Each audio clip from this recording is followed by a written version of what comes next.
Hello everyone, I welcome you all to another video by Legacy IAS where we are going to talk about something that is extremely relevant for you for your examination, especially for GS paper 2, because explicitly there is a topic in the syllabus talking about dispute resolution and its mechanisms. And if it's already explicitly mentioned in the syllabus, it becomes extremely important. But not just GS paper 2, it is also extremely relevant for the ethics paper. Understand something that dispute resolution is actually an essential feature of governing a society. A task that you as future civil servants are expected to do. That is how we are essentially going to be looking at dispute resolution. All right, not just how it is done, but the different mechanisms and institutions that are there in India. Okay, how they have come about, what are the different provisions, the rationale is the most important part. All right, we'll also try to understand some of the issues which actually crop up in these institutions, and are there any ways through which we can reform them and then make it a robust system to achieve the objective of dispute resolution that it had started to do. With that perspective, this entire discussion is actually going to be divided into several videos.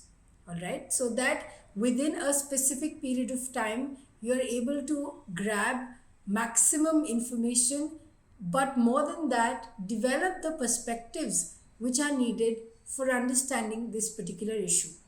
Now, as far as dispute resolution is concerned, we need to first understand that if we have a country as India, the second largest populated country of the world, when you have more heads, obviously disputes are bound to arise.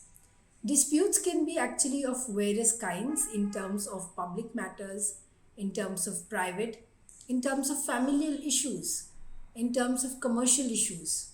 In all of this scenario, what we need for a country to be fair, to be just, which is one of the fundamental features of our constitution and something that has been mentioned in the preamble as well, to have a just and fair society. The entire importance of dispute resolution, the dispute redressal mechanisms, as well as the different institutions that are there become extremely important. Now, if we are to really kind of understand what these mechanisms are all about, we need to start from this premise that if we look at the state that is there in India, the kind of system that we have, the kind of diversities that we have, okay, and these diversities kind of move not just from personal identity issues to larger political, socio-economic and cultural diversities. All right, the size of population is actually bound to create conflicts. All right, so as far as India is concerned, politically, when the administration of the country was set up, then of course we had borrowed the legacy of judicial systems, a large structure of judicial systems, the administrative understanding from the British, and we of course used a lot of our provisions borrowed from other countries of the world, and finally as an amalgamation created this judiciary, integrated and independent judiciary, purely for the purpose of dispute resolution. So here we had your formal institutions of the apex body with the Supreme Court, who was being led by the high courts in the different states, all right, maybe in some union territories as well. And finally, we had subordinate courts, subordinate to both the Supreme Court as well as the High Court. So, in terms of providing the best form of governance, because if you are able to resolve dispute as a third party, away from the two parties between whom the dispute is taking place, on an institutional level, at a public level, we have it in a formal way of in the form of an integrated judiciary comprising of the Supreme Court, the High Court, and the subordinate courts. But over the years, there has been a realization that there are a lot of issues which our current government is, or rather the current judiciary is perplexed with, and it is burdened with a lot of these issues, which include, of course, the number of courts, the number of places to provide justice vis-a-vis the number of disputes which happen. Since they are not proportional, where the disputes are much more in number than the institutions for resolving this dispute, that is where the need arises to create alternative forms of dispute resolution mechanisms. These are platforms and ways to sometimes have a much more specialized attention to be given to a specialized form of case. It may so happen that there may be not a backlog in terms of the cases, but the way in which in order to attempt for a speedy justice, we might end up giving wrong justice, which is even worse. So it is as important to have timely justice, but also that the verdict which comes out is actually based on constitutional laws and principles, natural justice, so on and so forth. So, in this regard, it's very important that we kind of not just have speedy disposal of cases, but also have specialized information, specialized knowledge, and people with that information and understanding to kind of resolve those cases, to address those disputes. All right. What is also very important that India today has still not been able to reach the level of economic development to support an infrastructure which is very, very strong to accommodate the kind of disputes which take place in India. The nature of disputes have also become complex with the complexities that are increasing in terms of identities and diversities, and our current infrastructure is unable to support them. So, keeping that in mind, it becomes important for us to look into as to why or how we can address these innumerable amount of disputes which arise. These all together make India a democracy in the true sense of the term, where the government is actually for the people. So, in that sense, if the government is out there helping people resolve their different issues through institutional mechanisms, that is through the integrated judiciary, but the issues have led us to move towards alternative forms of dispute resolution mechanisms. If we look at any such kind of dispute, we are essentially talking about this process whereby we go on to resolve these disputes and try to address all the issues and grievances which are there between any two parties. Now, there are, like I was telling you, institutions to do it, but there are also some processes, some mechanisms through which we will do it. So, we'll start this discussion by understanding these mechanisms as to how each of them are very, very instrumental in actually helping in this dispute resolution. All right. But before that, we will understand how this process of dispute resolution has begun. Has there been a prior history on the basis of which we have kind of understood or borrowed and inherited the process of dispute resolution? Yes, there have been traces whereby we have had history of intervention by several informal bodies, all right? Informal bodies which have come up before the king to look into, adjudicate on these disputes.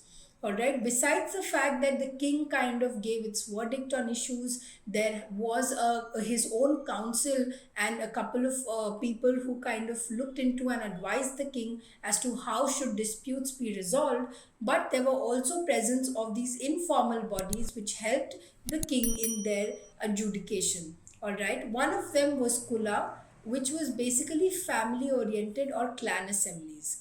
Now, India has been very familial and very social in terms of its composition. There is a strong influence of the society in which one lives, and we speak of the ancient period. That point of time, this position of the family was always very, very important. So, the first such institution which could probably give due justice, understand things from a familial perspective, and help resolve these disputes were Kulas. Okay, and the second one was basically Shrenis, which was based on guilds of men following the same occupation. Now, what happened was when man kind of grew in terms of his own desires and wanted to grow as an individual, all right, and how a settlement basically began. So as settlement began, there began a lot of occupation, trade and business. So the first instances of such, what we see today probably as chambers of commerce, all right, a version of that in the ancient form is something which we understand today as shrenis, all right. It was basically comprising of guilds, or they were basically guilds of men who were basically belonging to the same type of occupation, so that there could be an interaction and exchange between or among the sets of people belonging to the same occupation, all right. So then of course when also you have these kind of occupations and people belonging to the same community, the same occupation, there of course is bound to be a struggle or a competition for excellence, and in this regard disputes are bound to happen. So shrenis were the ones in the ancient times looking at these commercial activities. We also had parishads, which was actually assembly of learned men who knew law. Now, man is of course known for its ego, and we need to understand it even more carefully when we're actually trying to understand dispute resolution. Because a lot of times disputes actually arise out of human characteristics, including ego. Now, this is a situation whereby Parishads, what happened was sometimes the way in which law is supposed to be interpreted, that is often disputable. There may be two completely different versions of law or a subtle difference between an interpretation of law, but yet they may have profound influence and repercussions. Because of these kind of difference in terms of interpretation and understanding, we had parishads, which was basically an assembly of all of these learned men. Them coming together and trying to resolve these disputes is also a reflection of such informal bodies in the ancient period in the history of the country, whereby we've seen instances of dispute resolution. In fact, today, if we look at village panchayats, okay, the concept of gram sabhas. So the identity of every gram panchayat or a village is actually very different from a different locational. So if we have a gram panchayat functioning in the eastern part of India, that is obviously going to be very different from, let's say, the southern part of India, because the geography, nature, history, culture, and language are actually quite different in terms of their actual implementation. So, in that sense, the village panchayats actually, with the difference and the customization that they brought in, became very, very instrumental in dispute resolution, and it was encouraged by the central government because we are moving into the process of decentralization. All right, minimum government, maximum governance. This particular motto is going to be very, very helpful for you in understanding the different institutions where we are going to touch upon. That besides these formal institutions of Supreme Court, High Courts, and the lower courts, there are these alternative bodies, all right, alternative mechanisms as well as institutions which help and provide this governance without the government.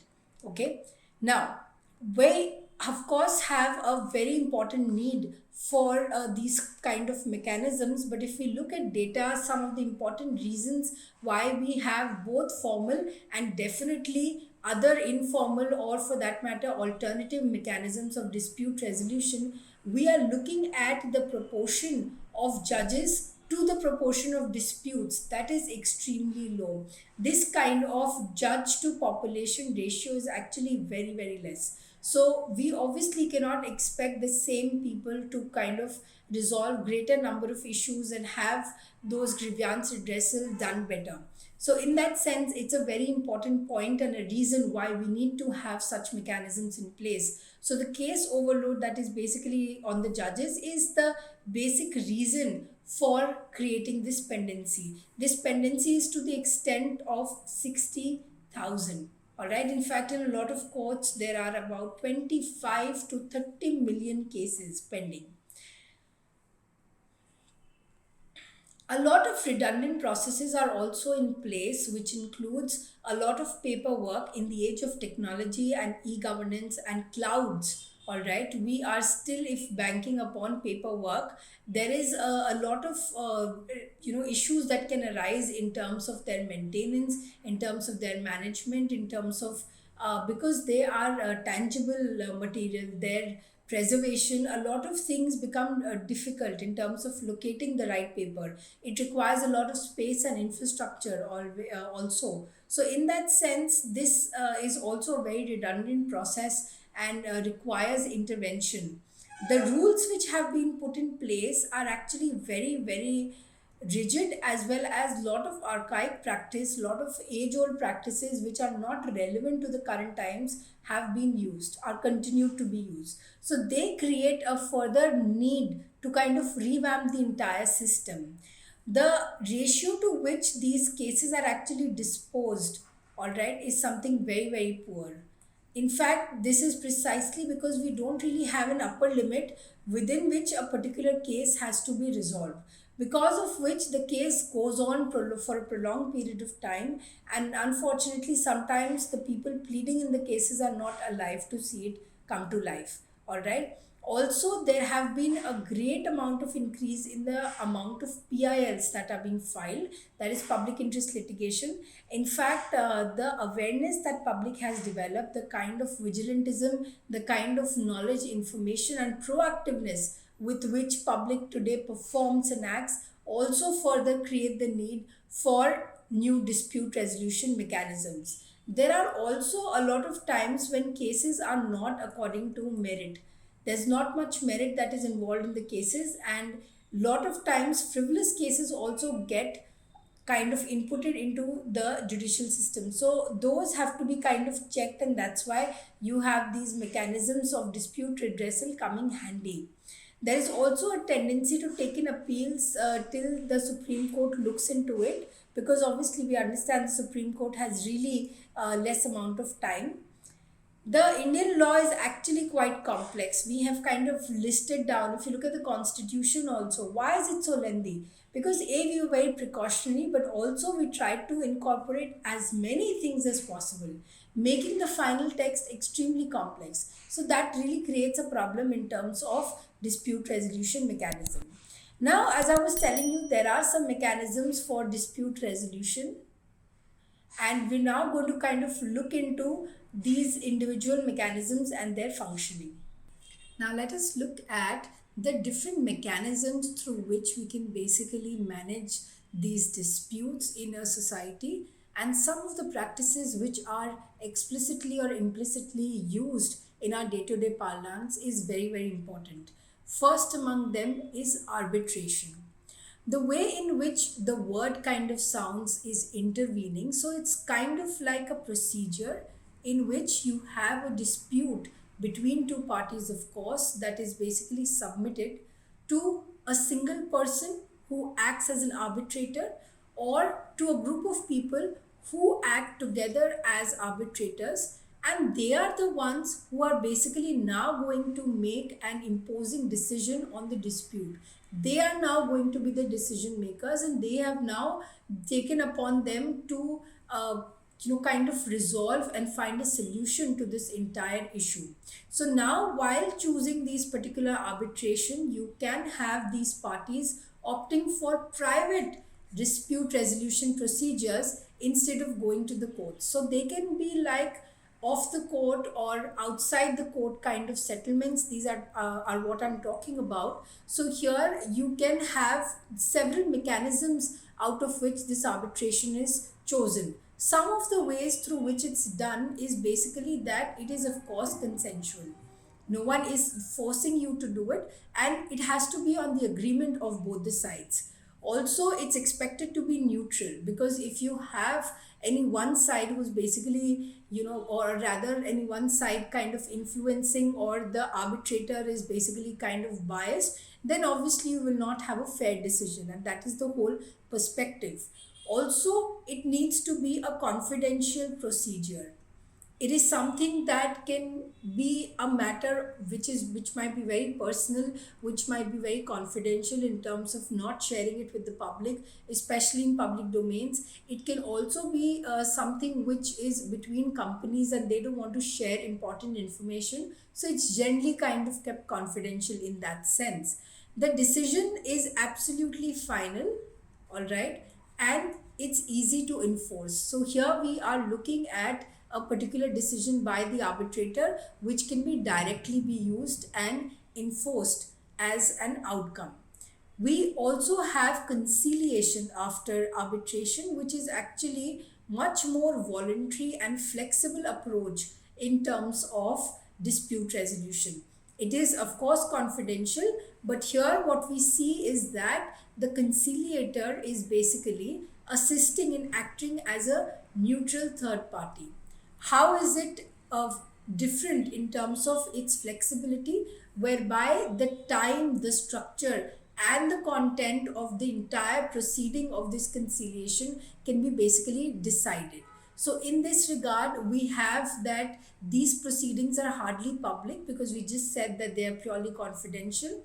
All right, they are for a particular interest. They're very specific in terms of the nature of dispute that is being talked about, as the conciliator will, when proposing a settlement, when the person is giving a decision on the entire issue, he will not only take into account the legal positions of the individual parties, where they come from, what are their standings are, but also their commercial, financial, or personal interests. So it's much more holistic in terms of the analysis, and since it's so holistic, the kind of subject matter has to be much more specific. All right, so in that sense, in a very specific, conciliated yet very confidential manner, this conciliator is kind of giving us the decision. So the main difference that we have, in fact, there's a lot of similarity that conciliation might be having with a mediator, which we're just going to do next. So the difference lies in the fact that the conciliator is going to be asked by the parties to provide them with a non-binding settlement proposal. All right, that this is a particular proposal of settling the entire dispute, and that is going to be non-binding. So the conciliator can come up and look into this issue. However, this kind of proposal is not being given or not being made by a mediator. He is not going to be the one who will create such kind of non-binding agreements. So these subtle differences kind of create a difference in the nature of settlement that we are looking at. And finally, we have mediation, whereby we have a mediator, someone in the middle, which is kind of helping the parties reach a much more satisfactory settlement of their dispute. All right, so any settlement of such nature is basically recorded so that you can have a long lasting and a non-disputable resolution as well. So mediation is actually seen to be a really efficient, a very cost effective method in the way in which you preserve or even strengthen or enhance a particular relationship. It's actually quite non-binding. It's done on mutual trust or mutual confidence. All right, so here there is a lot of interest that is involved, but the mediator kind of respects that by not making it binding. There are a lot of other such institutions that we are going to discuss in the forthcoming videos, and some of which institutions which are going to be discussed is what I'm listing here. We'll talk about public interest litigation, the Lok Adalats, the Lokpal and the Lokayuktas, terms which you might have heard in newspapers. All right, the very important whistleblower act, which is actually gaining global attention. We also have Niti Aayog and the online dispute resolution of Niti Aayog. We also have tribunals, especially in terms of the administrative tribunals, which is really looked upon by the civil servants. The interstate water disputes, which is a kind of the place to go between two states fighting for, let's say, of course, water and other related resources, but also a sense of bringing some kind of cooperative federalism in the entire country. We also have fast track courts to kind of particularly look into speedy disposal of justice, especially in cases which does not require too specialized an intervention. Gram Nyayalas are trying to create more of public participation, more of grassroots level democracy, and they kind of bring in justice at the lower level. We also have Parivarik Mahila Lok Adalats, because at the end of the day, when there are household disputes, a lot of time women are involved, women are domesticated, women are the sufferers and victims. So, kind of a lot of the narrative revolves around the women. So, in that sense, Parivarik Mahila Lok Adalats, and related to that are family courts to kind of resolve the issues based on the way in which Indian families have grown and evolved over the years. And finally, of course, we have commercial courts to look into the business aspect, the commercial aspects of the different disputes that can happen between companies. So these are some of the important dispute resolution institutions that we're going to talk about. I really hope you're going to enjoy these videos. If you have liked the start of this particular discussion, let me know by liking the video and also sharing it with those who don't know about these dispute redressal mechanisms. Subscribe to keep on watching all of these institutions and mechanisms of dispute resolution.